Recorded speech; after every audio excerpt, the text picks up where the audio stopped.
Most people think Max Weber's bureaucratic theory means slow government offices, boring paperwork, and officials hiding behind rules. That's too shallow. Max Weber was not simply praising bureaucracy. He was trying to explain why modern societies need organized systems of authority. In simple words, Weber believed that large organizations cannot run properly through emotions, personal relationships, family connections, or random decisions. They need rules, structure, records, trained people, and clear responsibility. That is what bureaucracy was supposed to create, a rational system where decisions are based on rules, not personal mood. Before modern bureaucracy, many governments worked through personal loyalty. If you were close to the king, ruler, landlord, or powerful family, you could get position, favor, land, protection, or influence. That kind of system was unstable and unfair. Weber's idea was different. He believed modern administration should be based on legal, rational authority.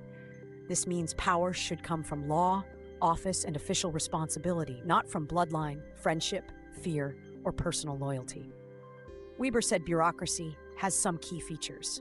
First, there is hierarchy. Everyone knows who reports to whom. Second, there are written rules. Decisions are not supposed to change from person to person. Third, there is division of work. People are given specific roles based on function and expertise. Fourth, there are official records. Decisions, files, data, and actions are documented. Fifth, officials should be selected through merit and qualification, not personal connection. And sixth, administration should be impersonal, meaning the same rules should apply to everyone equally. Now think about why this matters. Imagine you apply for a passport.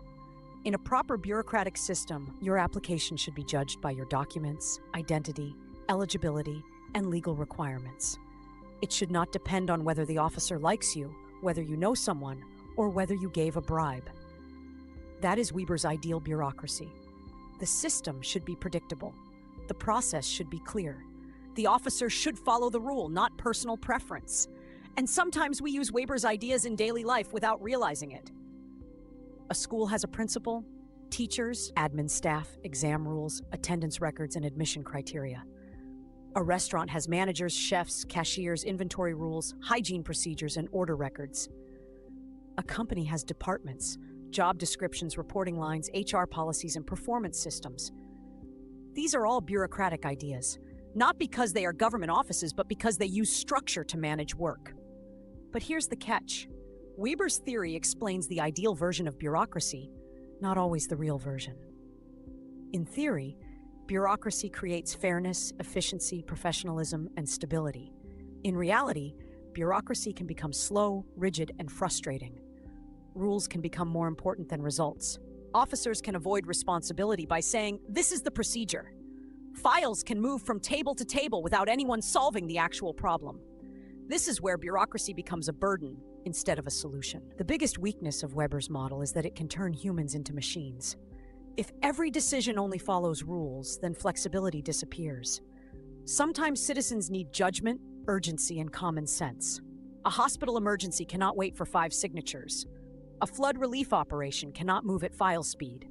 A poor citizen should not suffer because one document is missing from a complicated process. So bureaucracy needs rules, but it also needs responsiveness.